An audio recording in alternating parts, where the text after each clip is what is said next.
ప్రతిదినం ప్రభు సన్నిధి. జీసస్ ఆశీర్వాదం. Praise the Lord. బాగున్నారా?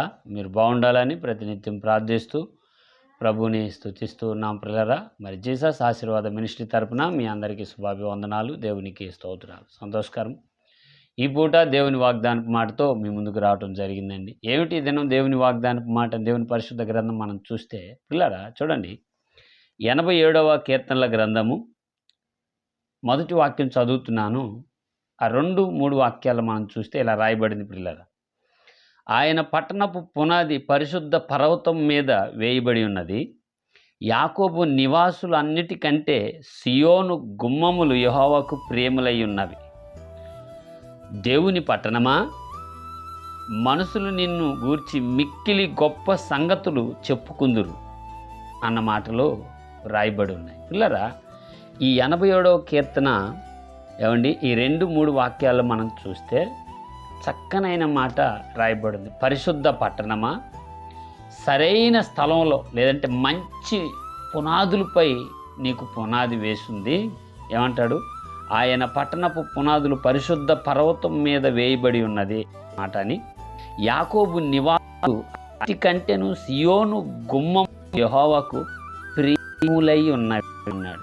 కిందొస్తే 3వ వాక్యంలో, దేవుని పట్టణమా, మనుషులు నిన్ను గూర్చి మిక్కిలి గొప్ప సంగతులు చెప్పుకుందురు. ఇక్కడ దేవుని పట్టణమా అంటే దేవుని సంఘము, లేదంటే వాగ్దానం వింటున్నావు కదా నువ్వే అని కూడా మనమే అని కూడా చెప్పుకోవచ్చు. ఇంకా పైకి వస్తే, ఆయన పట్టణపు పునాదులు పరిశుద్ధ పర్వతం మీద వేయబడు. ఆయన పట్టణము దేవుని సంఘము, లేదంటే యెరూషలేము పట్టణం ఎక్కడ వేయబడిందండి? మనం ఒక మాట చూస్తాం వాక్య గ్రంథంలో కూడా. ఏమనంటే ప్రభువే అంటారు కదా ఆ కీర్తన గ్రంథంలోనే. ఏమని అంటే, యెరూషలేము చుట్టూరు పర్వతములు ఉన్నట్లు అంటాడు. అంటే అప్పుడు ఎక్కడుంది అది అంటే చుట్టూరు కొండలు ఉన్నాయి, కొండల మధ్యలో ఆ పట్టణం ఉన్నట్లు మనం గమనించగలుగుతాం వాక్యం. అయితే ఈ పూట వాగ్దానం వీక్షిస్తున్న మనతో, నీతో దేవుడు సెలవిస్తున్న మాట, ఇదిగో దేవుని పట్టణమా, లేదంటే దేవుని సంఘమా, దేవుని ఇల్లై ఉన్నావు అని పౌలు గారు చెప్పినట్లుగా దేవుని ఇల్లే నీవే అయ్యున్నావు. ఓ పట్టణమా, నీ గురించి గొప్ప సంగతులు ఇతరులు చెప్పుకుంటారు లేదా మాట్లాడతారు. చూడండి ఎంత బాగా రాయబడిందో 3వ వాక్యంలో. దేవుని పట్టణమా, మనుషులు నిన్ను గూర్చి మిక్కిలి గొప్ప సంగతులు చెప్పుకుందురు.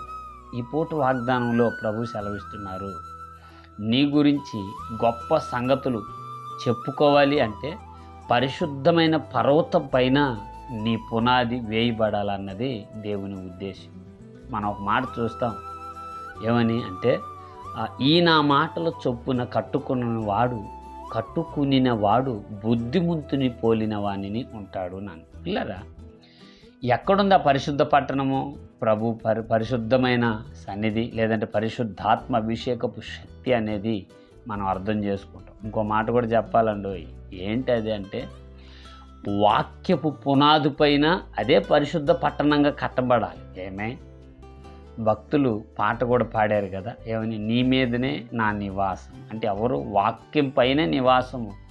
వాక్యం మనలో ఉండాలి, వాక్యం మీద ఉండాలి, వాక్యంతో ఉండాలి. దేవునికి స్తోత్రం. వాక్యం నీలో ఉండాలి, వాక్యం నీ మీద ఉండాలి, వాక్యంపై నీ మనస్తత్వం కట్టబడాలి, నీ ఆత్మీయత కట్టబడాలి, నీ విశ్వాసం కట్టబడాలి, నీ ప్రయాణం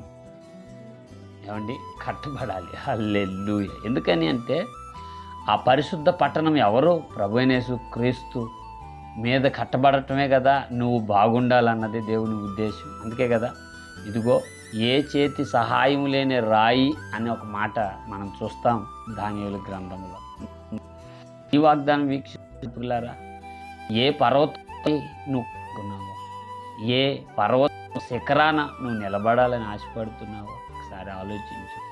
వాగ్దానం అంటుంది, ఇదిగో నీ గురించి మనుషులు గొప్ప సంగతులు, మిక్కిలి గొప్ప సంగతులు చెప్పుకుందురు. మాట్లాడనిస్తారంట దేవుడు, అనుమతిస్తాడంట. ఎందుకని అంటే నీ సాక్ష్యం, నువ్వు పడ్డ ప్రయాస, నువ్వు విడిచిన కన్నీరు, నువ్వు పొందిన నిందలు ఏమండి, శీద్రించబడి వెలివేయబడి, ఇవన్నీ బహుశా అందరికీ తెలియకపోవచ్చు నీ గురించి. నీ బంధువులకి కానీ, స్నేహితులకి కానీ, అక్క చెల్లెళ్ళు అన్నదమ్ముళ్ళకి కానీ, పెదనాయన చిన్నాయనలకు కానీ ఎవరికైనా తెలియకపోవచ్చేమో. కానీ అయితే నిన్ను బలపరిచి, నిన్ను సృజించి, నీ కొరకు ప్రాణం పెట్టాడే ప్రభు చూస్తున్నాడు. అందుకే అంటున్నాడు, నా పట్టణమా, నీ గురించి గొప్ప సంగతులు అనేకల నోళ్ళ నుంచి మాట్లాడే రీతిగా నేను నిన్ను కృపతో నింపి నడిపించబోతున్నాను అంటున్నాడు. మరి ఆలోచించండి, ప్రార్థించండి.